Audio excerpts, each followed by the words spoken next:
La semaine a été riche en événements pour Apple avec le lancement des nouveaux MacBook Pro, Mac Mini et le retour surprise du Grand HomePod. Mais aujourd'hui, on va surtout s'intéresser à l'avalanche de rumeurs tombées ces derniers jours, notamment sur le futur casque de réalité mixte. Également, qu'en est-il de l'avenir du Mac qui pourrait passer par le tactile? Que nous réserve Apple pour les AirPods et l'iPhone? Décortiquons ça ensemble. 2023 débute enfin pour les futurs Apple. Le site The Information, Mark Gurman ou encore Ming-Chi Kuo nous ont partagé une flopée d'informations à propos du futur casque de réalité mixte d'Apple. Si vous suivez la chaîne, vous savez à peu près à quoi vous attendre, un casque avec 2 écrans 4K, propulsé par une puce M2, des dizaines de capteurs et caméras, et un nom, celui de Reality Pro. Aujourd'hui, on en sait donc encore un peu plus. On apprend ainsi que ce casque aux allures de lunettes de ski aurait un bandeau ou une sangle, c'est vous qui voyez, non interchangeable. Celle-ci aurait des composants électroniques à l'intérieur et son changement serait donc plus complexe que prévu. La batterie de son côté serait externe dans le but de réduire le poids final sur le visage, on devra donc la porter à la taille et la brancher via un câble magnétique, le tout pour une autonomie de 2 heures. On repassera évidemment pour le côté chic, mais au moins on pourra prolonger les sessions d'utilisation facilement. En ce qui concerne les interactions avec l'interface, tout se ferait par des gestes et de la commande vocale, il n'y aurait donc pas de contrôleur dans un premier temps. Cela dit, à l'image de l'Apple Watch ou des AirPods Max, on retrouverait tout de même une couronne digitale pour basculer facilement entre le mode VR et AR. Bonne nouvelle pour ceux ayant des lunettes, puisqu'on devrait pouvoir intégrer des verres correcteurs facilement au casque via une fixation magnétique. Un ajustement automatique à la vue de l'utilisateur se ferait ensuite grâce à des petits moteurs. Des haut-parleurs seraient bien présents, mais des AirPods seraient vivement recommandés pour profiter au mieux de ce casque, et surtout pour pas déranger les personnes à proximité avec votre son. Il serait donc équipé d'une puce H2 qui, lorsqu'elle est couplée avec une autre puce H2, celle des AirPods Pro 2 par exemple, aurait une latence réduite pour une meilleure immersion et donc une meilleure expérience. Et je l'avais suggéré dans ma vidéo sur le sujet, mais Apple plancherait bien sur une sorte de métavers avec des Memoji. À près de 3000 $ le produit, cela risque de vous convaincre, j'en suis convaincu. Non. On aura toutes les réponses dans les prochains mois. Apple mettrait actuellement les bouchées doubles sur ce projet, quitte à sacrifier les équipes en charge des nouveautés d'autres produits, pour faire sa présentation un peu avant la WWDC début juin, alors attendons de voir.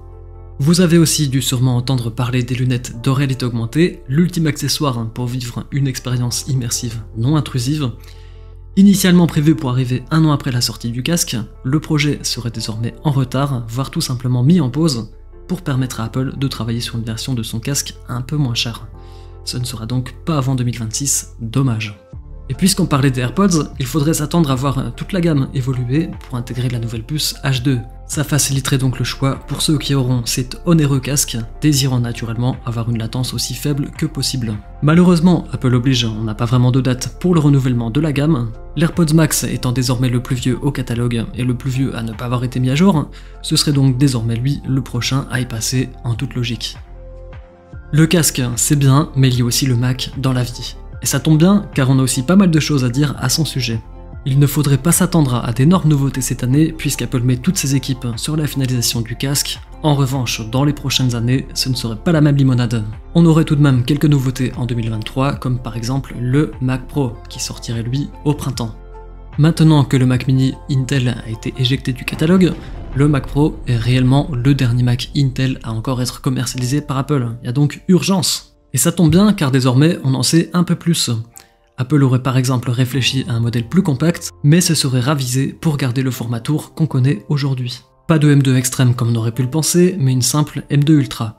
Pour faire simple, ce serait en gros un Mac Studio dans un format tour, avec la possibilité de changer le stockage via 2 slots SSD, la carte graphique et la carte réseau. Mais hélas pas la RAM, celle-ci étant bien sûr intégrée dans le système sur puce M2. Il faudrait aussi s'attendre à un rafraîchissement du moniteur Pro Display XDR par la même occasion, sans plus de précision hélas, on n'en saura donc pas plus. Et toujours pour cette année, le MacBook Air 15 pouces est toujours lui d'actualité. Et la grosse surprise dans ce flot de rumeurs, c'est bien celle d'un Mac tactile. J'en ferai sûrement une vidéo plus complète pour savoir si le tactile a vraiment un intérêt sur un Mac, alors n'hésitez pas à vous abonner si le sujet vous intéresse. En tout cas, c'est assez marrant pour Apple qui s'est toujours refusé à proposer une telle machine, donc ce serait quand même un beau retournement de situation. Toutefois, rien de sûr pour le moment, ne nous enflammons donc pas, ce serait pas prévu en plus avant 2025, on a encore le temps d'en apprendre plus d'ici là. Et enfin, finissons en beauté avec les rumeurs sur l'iPhone, puisqu'on commence enfin à connaître les premiers détails de la gamme iPhone 15. Par exemple, la taille des écrans ne changerait pas, mais on verrait en revanche la fin de l'encoche, puisque la Dynamic Island, inaugurée avec les iPhone 14 Pro et Pro Max, devrait prendre la place sur tous les iPhone 15. Les boutons volume seraient à retour haptique, dans le style du bouton Home de l'iPhone 7 à l'époque, et le titane remplacerait l'acier inoxydable sur les versions Pro.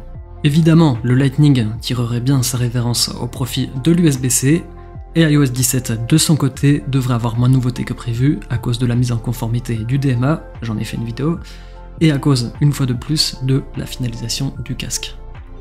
Du côté de l'iPhone 16, et ouais, on en parle déjà, les capteurs nécessaires au fonctionnement de Face ID seraient intégrés sous l'écran, une très bonne nouvelle pour ceux regardant beaucoup de vidéos depuis leur iPhone, mais moins bonne nouvelle pour ceux qui attendaient l'iPhone SE de 4ème génération puisque le projet aurait été annulé et ne sortirait donc jamais. Pourquoi ? Plusieurs raisons, dont le faible nombre de ventes de l'actuel, ou encore le coût qui, avec un design sans Touch ID, aurait été jugé trop élevé pour faire sens dans la gamme. Alors, vous en dites quoi? Je sais, ça fait beaucoup de rumeurs d'un coup. Je vous laisse digérer tout ça, si vous en voulez plus, faites un tour sur ma chaîne, vous devriez y trouver votre bonheur. On n'oublie pas de mettre un petit pouce bleu si tu valides la vidéo, et surtout, abonne-toi. On se retrouve vite, alors à la prochaine!